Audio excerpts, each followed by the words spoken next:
में सवार होकर के एक सिटी से दूसरी सिटी में जा रहे थे।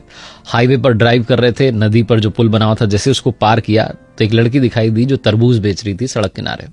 बच्चे ने जिद की वाटरमेलन चाहिए, तो इन्होंने कार को साइड में रोक दिया। गाड़ी का शीशा नीचा करके जो है मैडम ने पूछा कि क्या भाव दिए, तो उस लड़की ने कहा कि 50 रुपए का एक लेके चले जाओ। तो ये जो मैडम थी मोल भाव करने लगी कि 30 रुपए, उससे ज्यादा नहीं। वो बच्ची कहने लगी कि आप गजब कर रहे हो, आपने तो 30 रुपए बोल दिया। तो मैडम ने कहा चलो 40 रुपए।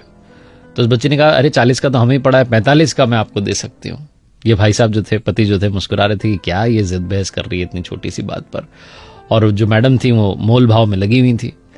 तभी वो जो लड़की थी वो तरबूज लेकर के इनकी जो कार थी उसके पास में आ गई, और जो बच्चा था वो खिड़की से बाहर देख रहा था। तो मैडम थी, उन्होंने एक और इमोशनल दाव खेला। उन्होंने कहा कि अपने छोटे भाई के लिए दे जाओ 40 रुपए में। तो उस बच्चे ने कहा अरे वाह कितना प्यारा बच्चा है, क्या नाम है इसका। तो उस बच्चे ने बताया मेरा नाम गोलू है। कहने लगी वाह तुम तो सच में गोल मटोलो। और तब जो है उसने वो तरबूज उसके बच्चे के हाथ में रखना चाहा, तो वो जल्दबाजी में, छोटा बच्चा कहां संभाल पाता, वो नीचे गिर गया। 5 किलो करीब का तो तरबूज रहा होगा, उसके 3-4 टुकड़े हो गए। बच्चा रोने लगा कि मेरा तरबूज गिर गया। तो बच्चे ने कहने लगे अरे मेरे भैया नाराज क्यों होता है, मैं दूसरा लेके आती हूँ। फटाफट से दूसरा लेकर के आ गई। अब ये मैडम ताव में इनको लगा कि 2-2 के पैसे लेगी। कहने लगी हम उस टूटे वाले के पैसे नहीं देंगे और इसके भी 40 रुपए ही देंगे, कितने का है ये।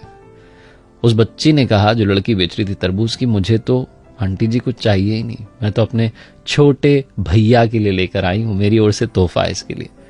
तो कहने लगी नहीं तुम पैसे तो लो।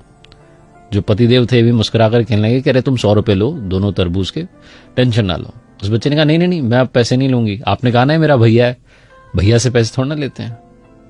तो ये जो मैडम थे उन्होंने कहा कि अरे ये तो मैंने ऐसे ही कह दिया था, तुम पैसे ले लो। उस छोटी सी लड़की ने जीवन का सार कहा। उसने कहा कि मेरी माँ कहती है कि रिश्तों में नफा नुकसान नहीं देखा जाता, पहला वाला टूट गया कोई बात नहीं, दूसरा वाला इसके लिए मेरी ओर से गिफ्ट है, तोहफा है, आप लेके चले जाओ। जब उसने ये बात कही तो इन मैडम ने पूछा कि तुम्हारे परिवार में कौन कौन है, तुम्हारा कोई भाई है। उस लड़की ने कहा मेरा भाई तो, और ये कहकर के रोने लगी कि कुछ समय पहले ही उसकी जो है डेथ हो गई, बीमार हो गया था, हम हॉस्पिटल ले जाते तब तक उसने दम तोड़ दिया, 2 साल का था वो। मुझे तो इसमें अपना भैया नजर आया, आप लेके जाओ तरबूज। ये जो मैडम थी ये जहां से आ रही थी अपने घर से और दूसरे शहर जहां जा रही थी, वहां पर किसी के रिलेटिव के यहां पर जाना था, गिफ्ट देना था, कंगन लेकर के जा रही थी। बिना देरी के इन्होंने अपने पर्स में से वो कंगन निकाले और उस लड़की के हाथ में रख दी कि बेटा ये मेरी तरफ से तुम्हारे लिए। वो लड़की कहने लगी कि अरे तरबूज के बदले ये। तो इन्होंने कहा हाँ बेटा, रिश्तों में नफा नुकसान नहीं देखते, तुमने इसको अपना भैया माना, मैं तुम्हारी माँ हुई, मेरी ओर से तुम्हारे लिए, अपना ख्याल रखना और सबका ख्याल रखना। ऐसा बोलकर के इन्होंने गाड़ी आगे बढ़ा ली।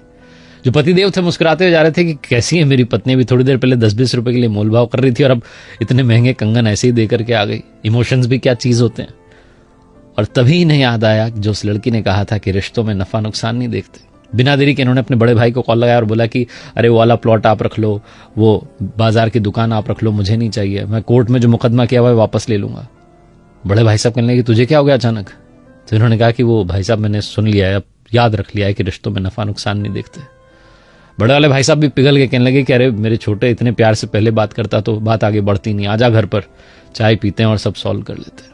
बहुत छोटी सी कहानी है जिसका सार ये समझाता है कि रिश्तों में नफा नुकसान मत